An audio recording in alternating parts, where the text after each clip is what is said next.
ರಾಜ್ಯದಲ್ಲಿ ನಮ್ಮ ಜಿಲ್ಲೆಯಲ್ಲಿ ಕೂಡ 20ನೇ ತಾರೀಕಿಂದ ಇದು ಸ್ಟಾರ್ಟ್ ಆಗುತ್ತೆ 20ನೇ ಜೂನಿಂದ.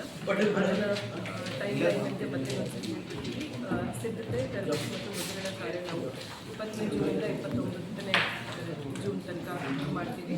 ಮನೆ ಮನೆಗೆ ಚೀಟಿ ಅಂದರೆ ಇನ್ಯುಮರೇಷನ್ ಫಾರ್ಮ್ ಏನಿದೆ ಆನ್ಲೈನ್ ಕೂಡ ಅವೈಲೇಬಲ್ ಇದೆ, BLO ಮತ್ತು ಅವೈಲೇಬಲ್ ಇರ್ತದೆ. ಆ ಜನರಿಗೂ ತಲುಪಿಸಿದ್ದು ಮತ್ತು ಆನ್ಲೈನ್ ಕೂಡ ಜನ ತಗೋಬೋದು. ಹೌಸ್ ಟು ಹೌಸ್ ವಿಸಿಟ್ ಮನೆ ಮನೆಗೆ ಚೀಟಿ 30ನೇ ಜೂನಿಂದ 29ನೇ ಜುಲೈವರೆಗೂ ಕೆಲಸ ಮಾಡ್ತೀವಿ. ಕರಡು ಮತದಾರ ಪಟ್ಟಿ ಪ್ರಕಟಣೆ ಅಂದರೆ ಡ್ರಾಫ್ಟ್ ಈ ಎಲೆಕ್ಟೋರಲ್ ರೋಲ್ ಪಬ್ಲಿಷ್ ನಾವು 5ನೇ ಆಗಸ್ಟ್ 5th ಆಗಸ್ಟ್ಗೆ ಪಬ್ಲಿಷ್ ನಾವು ಮಾಡ್ತೀವಿ. ಅದಾದ ನಂತರ ಹಕ್ಕು ಮತ್ತು ಆಕ್ಷೇಪಣೆ ಸಲ್ಲಿಸ ಅವಧಿ ಅವ್ರದ್ದು objections claims and objections filing period ಜನರ ಹತ್ತಿರ ಇರ್ತದೆ. ಯಾಕಂದರೆ 5ನೇ ಆಗಸ್ಟ್ಗೆ ನಾವು ಏನು ಪಟ್ಟಿ ಮಾಡ್ತೀವಿ, ಅವ್ರ ಹೆಸರು ಒಂದು ವೇಳೆ ಬಂದಿಲ್ಲದಿದ್ದರೆ ಅವರು ಅಬ್ಜೆಕ್ಷನ್ ಮತ್ತು ಕ್ಲೇಮ್ಸ್ ನಮಗೆ ಸಬ್ಮಿಟ್ ಮಾಡ್ಬೋದು. 5th ಆಗಸ್ಟಿಂದ 4th ಸೆಪ್ಟೆಂಬರ್ ತನಕ, 5ನೇ ಆಗಸ್ಟಿಂದ 4ನೇ ಸೆಪ್ಟೆಂಬರ್ವರೆಗೂ ಈ ಅವೈಲೇಬಲ್ ಇರ್ತದೆ. ಅದಾದ ನಂತರ ಇದು ಅಬ್ಜೆಕ್ಷನ್ಸ್ ಏನು ಅವರು ನಮಗೆ ಕೊಡ್ತಾರೆ ಅದನ್ನು ಡಿಸ್ಪೋಸಲ್ ನಮ್ಮದು EROs and EROs will do. ಅದನ್ನು ಅವಧಿ 5th ಆಗಸ್ಟಿಂದ 3rd ಅಕ್ಟೋಬರ್, 5ನೇ ಆಗಸ್ಟಿಂದ 3ನೇ ಅಕ್ಟೋಬರ್ವರೆಗೂ ಆ ಅವಧಿ ನಮ್ಮ ಹತ್ತಿರ ಅವೈಲೇಬಲ್ ಇದೆ. ಹಿಯರಿಂಗ್ ಮಾಡಿ ಮಾಡ್ತಾರೆ. ಅಂತಿಮ ಮತದಾರರ ಪಟ್ಟಿ ಪ್ರಕಟಣೆ ನಮಗೆ 7ನೇ ಅಕ್ಟೋಬರ್ಗೆ ಪಬ್ಲಿಷ್ ಆಗುತ್ತೆ. This final electoral roll 7th ಅಕ್ಟೋಬರ್ಗೆ ಪಬ್ಲಿಷ್ ಆಗುತ್ತೆ. ಇದರಲ್ಲಿ ಯಾರ್ಯಾರು ಜನ ಬರಬೇಕು ಅಂತ ಅರ್ಹತಾ ದಿನಾಂಕ ಆ್ಯಸ್ ಆನ್ 1st ಅಕ್ಟೋಬರ್ 2026, 1ನೇ ಅಕ್ಟೋಬರ್ 2026ವರೆಗೂ ಯಾರ್ಯಾರು 18 ವರ್ಷ ಅಥವಾ ಮೇಲೆ ಆಗಿದ್ದಾರೆ ಅವರ ಹೆಸರು ಇದರಲ್ಲಿ ಬರಬೇಕು. ಯಾರ್ಯಾರ್ದು ಹೆಸರು ಇನ್ನೂವರೆಗೂ ಆ್ಯಡ್ ಆಗಿಲ್ಲ ಎಲ್ಲ ಯಂಗ್ ವೋಟರ್ಸ್ಗಳು ಕೂಡ ದಿಸ್ ಫಾರ್ಮ್ 6 ತುಂಬಿಸಿ ಆನ್ಲೈನ್ ಕೂಡ ಅವೈಲೇಬಲ್ ಇದೆ, ತಹಸೀಲ್ ಆಫೀಸ್ನಲ್ಲಿ ಕೂಡ ಅವೈಲೇಬಲ್ ಇರ್ತದೆ. ಆ ಫಾರ್ಮ್ ತುಂಬಿದರೆ ಅವರ ಹೆಸರು ಕೂಡ ಆ್ಯಡ್ ಇದರಲ್ಲಿ ಆಗ್ಬೋದು.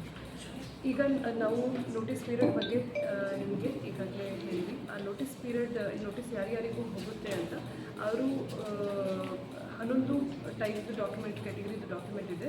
ಯಾವುದೋ ಒಂದು ಸೆಲ್ಫ್ ಅಟೆಸ್ಟೆಡ್ ಡಾಕ್ಯುಮೆಂಟ್ ನಮಗೆ ಸಬ್ಮಿಟ್ ಮಾಡಿದರೆ 7ಕ್ಕಿಂತ 2ನೇ ಡಿಸೆಂಬರ್ 2004 ಈ ಮಧ್ಯದಲ್ಲಿ ಯಾರೊಬ್ಬ ಹುಟ್ಟಿದರೆ 2 ಡಾಕ್ಯುಮೆಂಟ್ಸ್ ಅಂದರೆ 2 ಜನರು, ಒಂದು ಸೆಲ್ಫ್ ಮತ್ತು ತಂದೆ ಅಥವಾ ತಾಯಿ, ಅಥವಾ ಇದೆ ತಂದೆ ಅಥವಾ ತಾಯಿ ಯಾರೊಬ್ಬರದು 2 ಜನರು ಈಗ ಸೆಲ್ಫ್ ಮತ್ತು ತಂದೆ ಅಥವಾ ತಾಯಿದು 2 ಡಾಕ್ಯುಮೆಂಟ್ಸ್ ನಮಗೆ ಸಬ್ಮಿಟ್ ಮಾಡಿದರೆ ಸಾಕು.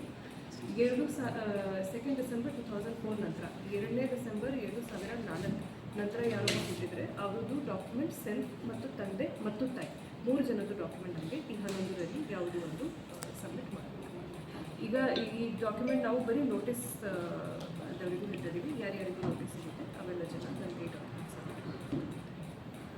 ಸೊ ಈ identity card, pension payment order ಗೌರ್ಮೆಂಟಿಂದ ಏನು ಇಶ್ಯೂ ಆಗುತ್ತೆ ಅಥವಾ ಲೋಕಲ್ ಗ್ರಾಮ ಪಂಚಾಯತಿ ಅಥವಾ ಮುನ್ಸಿಪಾಲಿಟಿಯಿಂದ ಯಾವುದೊಂದು ಐಡೆಂಟಿಟಿ ಕಾರ್ಡ್ ಇರಲಿ ಅಥವಾ ಬ್ಯಾಂಕ್ ಪಾಸ್ಬುಕ್ ಇರಲಿ ಇದನ್ನು ಸಬ್ಮಿಟ್ ಮಾಡ್ಬೋದು. ಬಟ್ ಇದು ಲೋಕಲ್ ಮತ್ತು ಬ್ಯಾಂಕ್ ಪಾಸ್ಬುಕ್ ಏನಿದೆ 1st ಜುಲೈ 1987, 1ನೇ ಜುಲೈ 1987ಗಿಂತ ಮುಂಚೆ ಇಶ್ಯೂ ಆಗಿರಬೇಕು.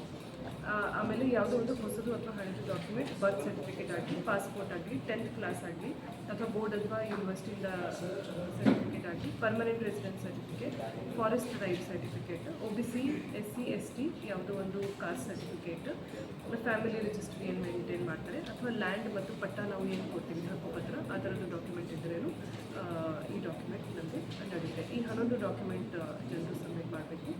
ಯಾರ್ಯಾರಿಗೆ ಯಾವುದು ಸಬ್ಮಿಟ್ ಮಾಡಬೇಕು ಅಂತ ಅದನ್ನು ಕ್ಲಿಯರ್ ಆಗಿ ಈಗ ಹೇಳ್ತೀನಿ. 1st ಜುಲೈ 1987, 1ನೇ ಜುಲೈ 1987ಗಿಂತ ಪೂರ್ವವಾಗಿ ಹುಟ್ಟಿದರೆ ಅವರು ಸ್ವಂತ ಡಾಕ್ಯುಮೆಂಟ್ ಸೆಲ್ಫ್ ಡಾಕ್ಯುಮೆಂಟ್ ಮಾತ್ರ ನಮಗೆ ಸಬ್ಮಿಟ್ ಮಾಡಬೇಕು. ಅಲೆಮಾರಿ ಜನರು ಯಾರ್ಯಾರಿದ್ದಾರೆ ಅವರಿಗೂ ಲ್ಯಾಂಡ್ ಅಲಾಟ್ಮೆಂಟ್ ಅಥವಾ ಹೌಸ್ ಅಲಾಟ್ಮೆಂಟ್ ಸರ್ಟಿಫಿಕೇಟ್ ಏನಿದೆ ಗೌರ್ಮೆಂಟಿಂದ ಆ ಡಾಕ್ಯುಮೆಂಟ್ನು ನಮಗೆ ತೋರಿಸಿದ್ರೆ ನಮಗೆ ಅದು ಸಾಕು, ಅಥವಾ ಇದು ವಾಸಸ್ಥಳ ಸರ್ಟಿಫಿಕೇಟ್ ಅಥವಾ ಕಾಸ್ಟ್ ಸರ್ಟಿಫಿಕೇಟ್